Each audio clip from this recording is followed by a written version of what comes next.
how peaceful. I've been busy every day now that I returned to the capital of Tempest, or more commonly known as Rimuru. I knew for sure that Mirabelle was dead.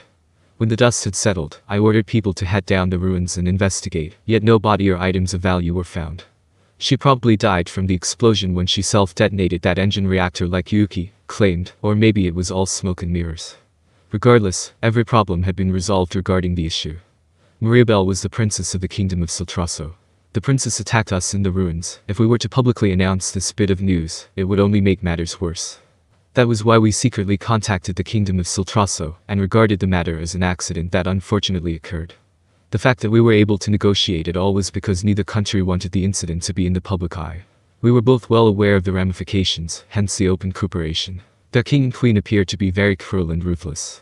With parents like that, it was no wonder Mirabelle wanted to rely on knowledge from her previous life. If she had the chance to happily live out a brand new life as a naive child, would she have turned out any differently? With that being said, that was just an afterthought. Let us check on the 5 great elders now. The head of the 5 great elders, the one that instigated Mirabelle, was the leader of the Rosso family, Granbel Rosso. In fact, more than a month had passed since the incident. Granbel had been completely quiet the entire time. This brief break still gave us plenty of time. Unless they openly declared a hostile attitude towards us, we had no reason to retaliate.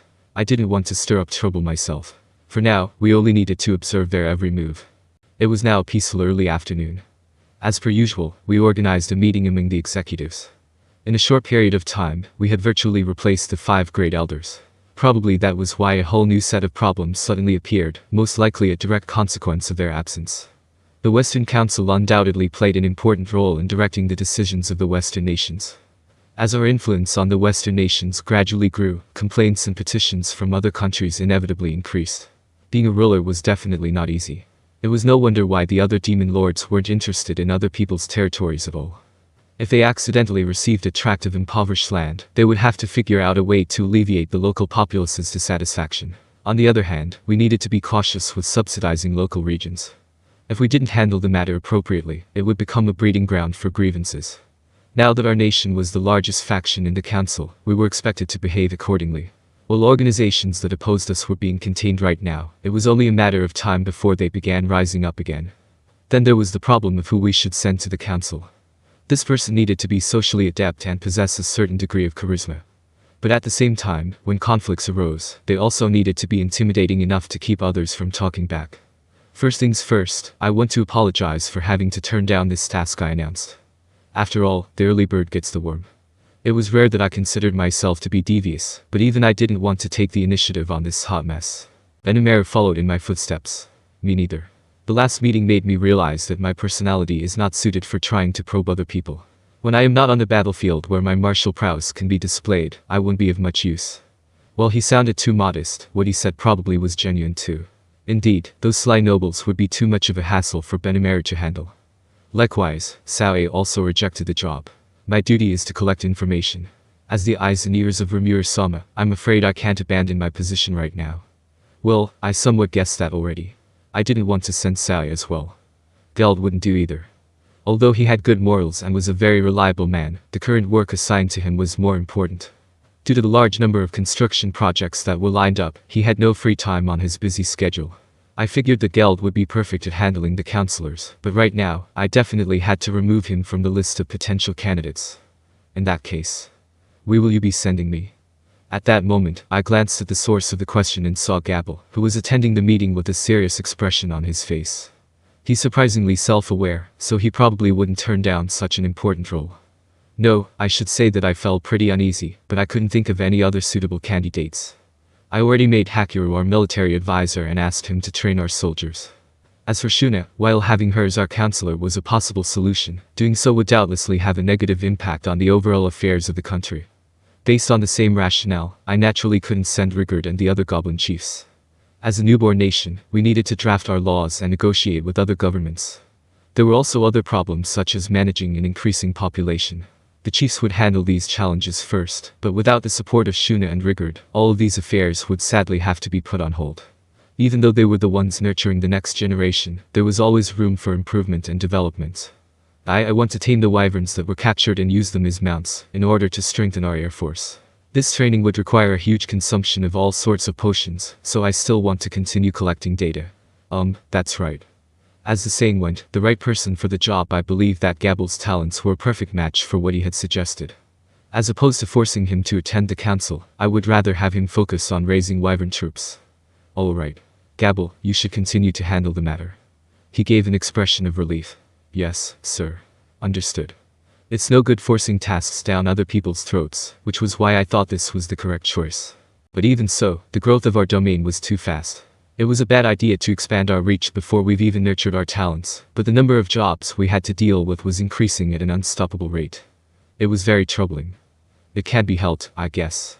Let's try to think of other alternatives. Just when I was starting to brainstorm, my gaze suddenly locked onto Shion, who was staring at me with sparkling eyes. Rimuru-sama, No. I immediately cut Shion off. She was probably trying to toss her hat into the ring, but Shion was definitely not up for discussion. Why? Shion asked with a surprised look. Geez, I'm the one who's surprised by your reaction. Let's think of a scenario. This is only an example, but let's say you're a counselor. There's a lascivious old man with a big belly in front of you. He's a counselor, too. And then, that old man gently places his hand on your shoulder like he's a very close friend. Now, how will you react? It's obvious. I grab that man's neck with my left hand, lift him up, and punch him without hesitation. I gotta hit him. Isn't the answer. That's why Shion was out of the question. Although Shion's growth was an indisputable fact, there were still many parts about her that I couldn't feel relaxed about. Like what happened a few days ago. When I went inside the restaurant, Shion was there, looking at me with a huge smile that covered her whole face.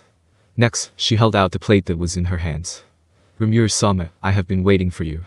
I finally made a cake with my own hands as well. Now, please try it. It tastes exactly like what Shuna-sama makes, but the portions are several times larger. Don't be shy, please eat your fill. What I felt right then was definitely a bad feeling. But Shion had learned to brew a delicious cup of black tea. Because of that knowledge, I let my guard down. Oh, thank you. Then let's try it. After saying that, I accepted it without much thought. It was a mistake. On the plate was a big chunk of what looked like a konjac. I suddenly became grave. What cake? After looking at that object, I glanced around for help. Nobody was there. Did they all run away? No, Kabichi was lying down in the kitchen. He was definitely a victim. I realized that I had come in at the worst possible time, but it was already too late. Oi, is this a cake? Yes. The taste was perfectly reproduced. The taste is perfect. Doesn't that just mean everything else is awful? Shion was very confident. And looking at that pleased face only caused my uneasiness to increase. While regretting my own foolishness, I decided to take a bite. I took a spoonful and brought it in my mouth. I didn't need to say much more about the results. I thought I was going to throw up. The texture was konjac, but the taste was sweet cake. It had a grey color, and just like its appearance, it felt as if I was chewing on konjac. It was then that I realized how important visual information was with the cake. No, it wasn't something limited only to cakes. With cooking, appearance was also essential to enjoyment. Even if the ingredients are served as is, they do not look delicious. How is it? Doesn't it taste good?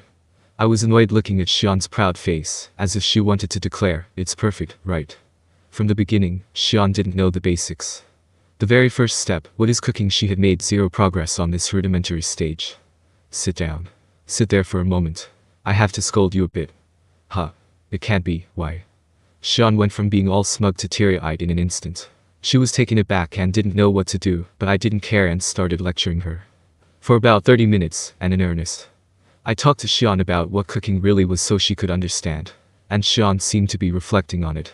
She promised me that she would definitely talk to someone from now on, and take their opinions to heart. Something like that happened. Then, I remembered something after I scolded Shion. When Shion was trying her hand at making black tea, Diablo was with her. Diablo commented something along the lines of how he thought his body was going to be destroyed just from taste testing black tea. Thanks to his sacrifices, Shion was able to improve. If Shion practiced alone, she wouldn't realize what was wrong herself. It was a mistake we couldn't ignore anymore. Shion always tried producing results by only relying on her skills. It was hard to improve yourself like that. We needed someone to act as a chaperone for Shion. As a result, there was no way I could appoint Shion as a counselor. If she were to cause a problem at the council, it could harm the friendly relationship we just established with humanity. And if Shion did go on a rampage, the only people who could possibly stop her were limited to those in our country. If such a person existed, one capable of restraining Shion, then having that person as a counselor would be far more effective. For example, Diablo. I think Diablo would do well, I mumbled, sharing my true feelings. When that happened, the executives all together nodded. If it is Diablo Dono, then I feel relieved. I'm sure he would be able to convince those nobles into doing whatever we want. And he wouldn't be strong-armed or bribed. Rigurd, Benimaru, Gabil all voiced their thoughts, and it was clear they fully trusted Diablo. Shuna and Shion agreed too. With his wits and resourcefulness, I think we would be able to progress things the way Rimuru-sama wants.